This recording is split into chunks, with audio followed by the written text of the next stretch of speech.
Samantha à Kinshasa, un roman qui décrit le quotidien des Congolais.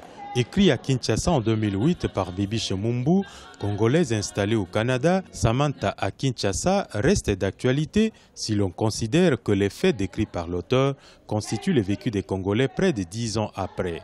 Mise en scène par Papi Maurice Mbouiti et interprétée par les comédiens du théâtre Béja, Samantha à Kinshasa a fait l'objet d'un spectacle ce jeudi 16 novembre 2017 en marge du Festival du Livre qui se tient à l'Institut français de Kinshasa. C'est des images que je connais, que je savais, que je côtoyais, que je rencontrais et j'ai eu envie d'écrire, j'ai envie de parler de ça. Pourquoi? Parce que pour moi c'était une façon de célébrer les vivants. On parle toujours des morts au Congo, on parle toujours des couleurs humanitaires, on parle toujours des catastrophes, on parle toujours des enfants mal nourris, mais on ne parle pas de ceux qui restent vivants, debout, qui sont quand même des héros. Pour moi, les héros au Congo, c'est ceux qui restent vivants, qui restent debout malgré tout ce qui est en train de se passer.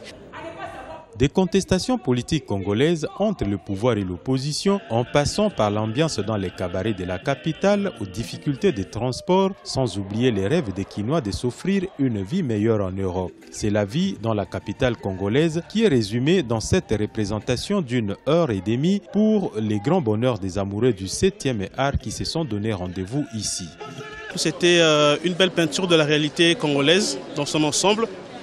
Et c'était émouvant de voir la manière dont le Congo a été présenté à travers les générations, et on en tire de très belles leçons.